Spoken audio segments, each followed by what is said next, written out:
This is your WCFW Daily News Roundup for 105.7 CFW in Chippewa Falls and 93.5 The Tap in Eau Claire. For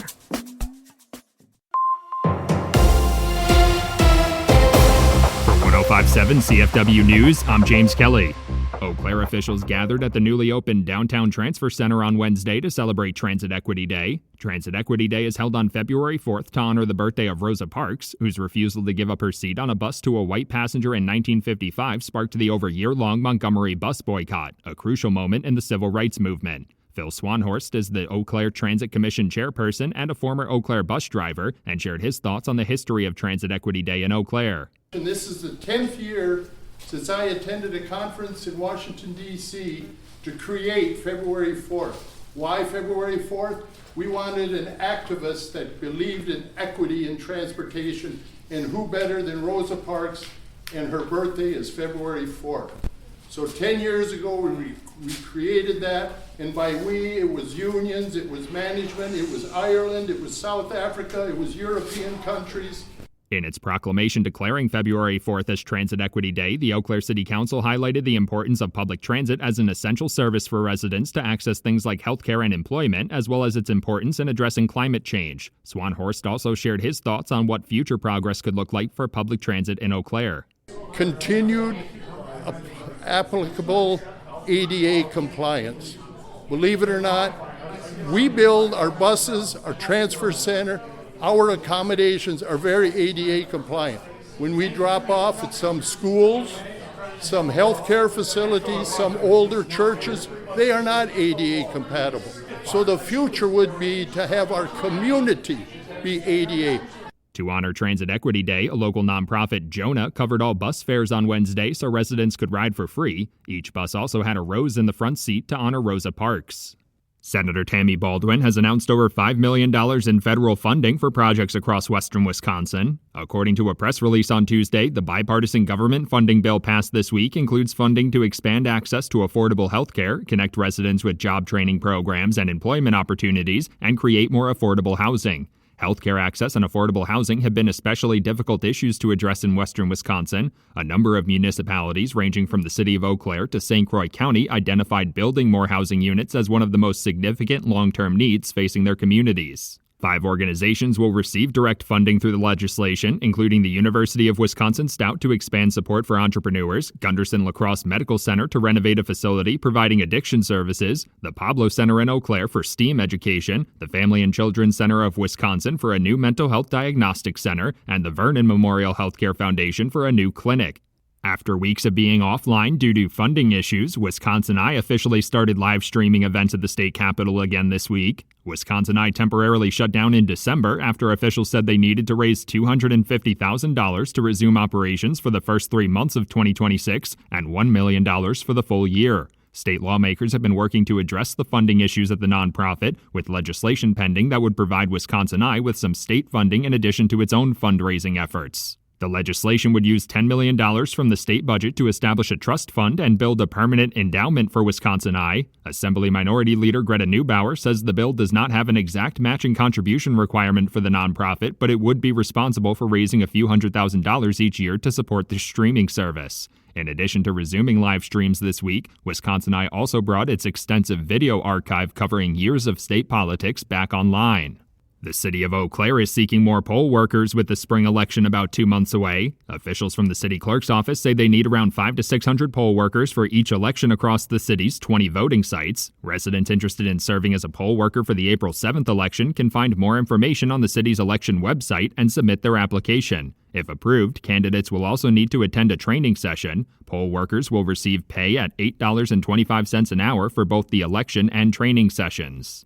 The Eau Claire City County Health Department is sharing tips on protecting yourself from carbon monoxide poisoning after 2 people were hospitalized in Pleasant Valley. Everyone should have working carbon monoxide detectors on every level of their home and replace the batteries twice a year. If you park your car in a garage, you should always turn the engine off inside to prevent carbon monoxide from building to an unsafe level. Residents should also avoid using generators and gasoline or propane heaters inside and have their furnace or wood-burning stove inspected every year.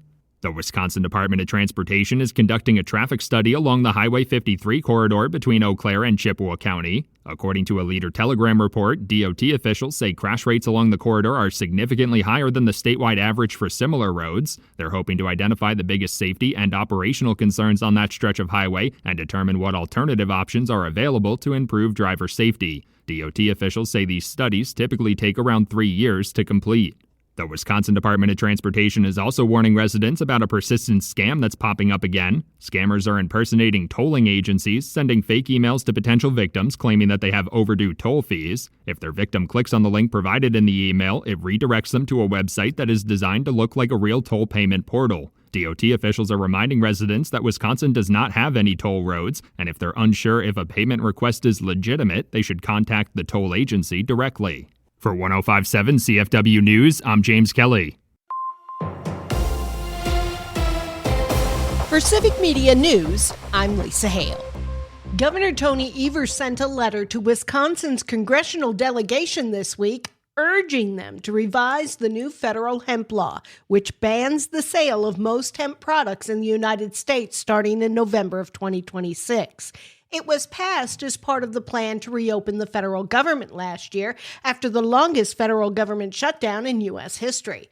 According to Evers, the new federal hemp law is projected to jeopardize $700 million in economic impact for the state and nearly 3,500 jobs in Wisconsin. The impacts of the new federal hemp bill will be further intensified in Wisconsin due to the fact that Wisconsin has not yet legalized medical or recreational marijuana. The growing of hemp has become a strong diversification option for Wisconsin farmers, and as of November 2025, Wisconsin had 470 federally licensed hemp producers. Meanwhile, a bill that would allow Wisconsin law enforcement agencies to conduct roadside drug tests is on Governor Tony Evers' desk for consideration. Civic Media's James Kelly reports. If signed into law, the legislation would allow law enforcement authorities to conduct a saliva test while investigating potential operating while intoxicated violations. Like the use of a preliminary breath test during OWI investigations, the result at the scene could not be used as evidence, but would allow law enforcement authorities to require a blood test be taken to confirm or deny that result.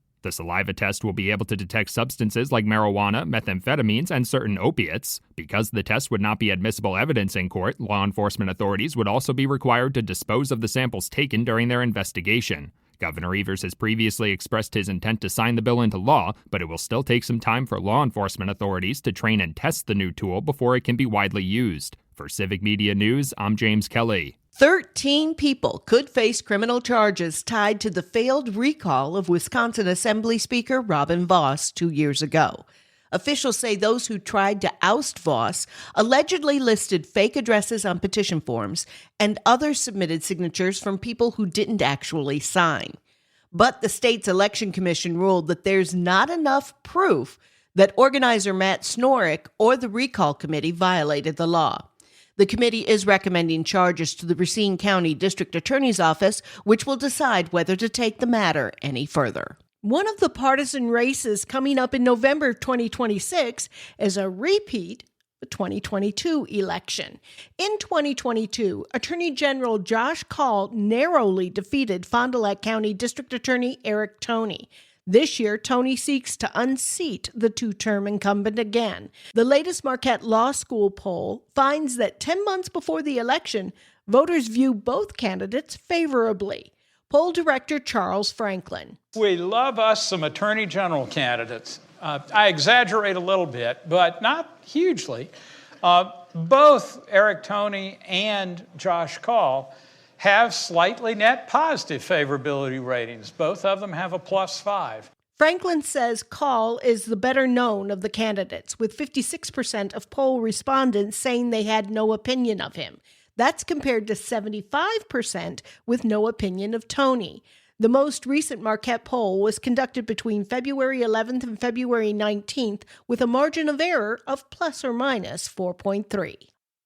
Governor Tony Evers and the Wisconsin Department of Military Affairs have announced $2 million in grant funding to bolster flood resilience across the state. Civic Media's James Kelly has the story. According to a press release, the funding through the Pre-Disaster Flood Resilience Grant Program is meant to help communities identify and mitigate flood vulnerabilities with strategies like reconnecting streams and floodplains or reducing erosion hazards. 2 types of grant funding were made available through the program, one for assessing vulnerabilities and one to implement the mitigation methods. The goal is to naturally manage flooding before disasters like in Milwaukee, Washington, and Waukesha counties last August strike. The Oneida Nation received the largest funding award at $300,000 to create a culvert inventory and study water flow and hydraulic structure. The City of Madison, Ozaukee County, and City of Stevens Point also received significant funding awards of over $200,000. For Civic Media News, I'm James Kelly. How much will it cost to see the Packers play? Civic Media's Connie Feldman has that answer. The price to see the Packers play has gone up for this season.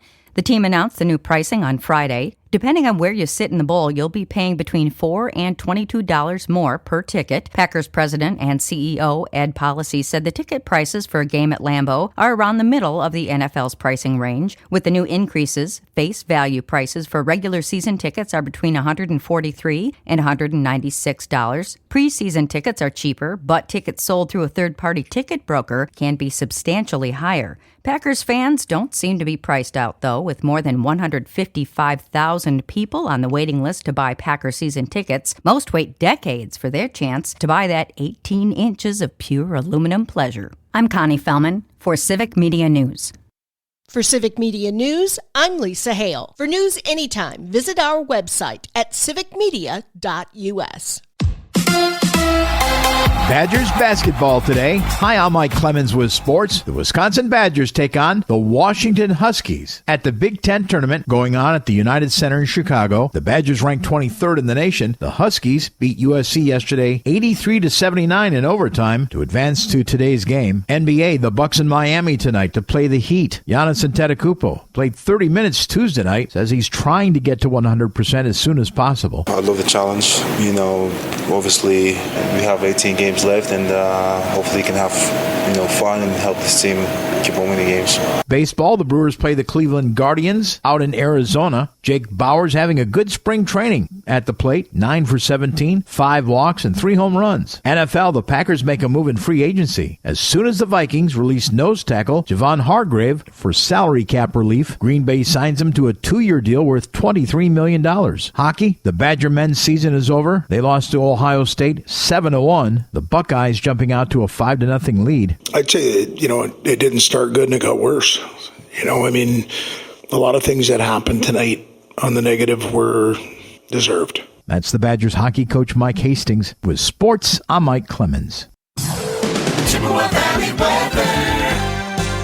A little sunshine this morning, then becoming mostly cloudy and windy with some off and on rain, snow mix later today into tonight. It's going to get to 42 for a high today. The wind will kick in tonight, gusting from 40 to 50 miles per hour. Tomorrow, clearing with decreasing wind and a high in the mid-30s. I'm meteorologist Sean Cable. Temperature now 24. That's your WCFW and the TAP Daily News Roundup from Civic Media. Subscribe to this podcast on Spotify, Apple, or wherever you find your podcasts. Find more news at WCFW.FM or thetap.fm.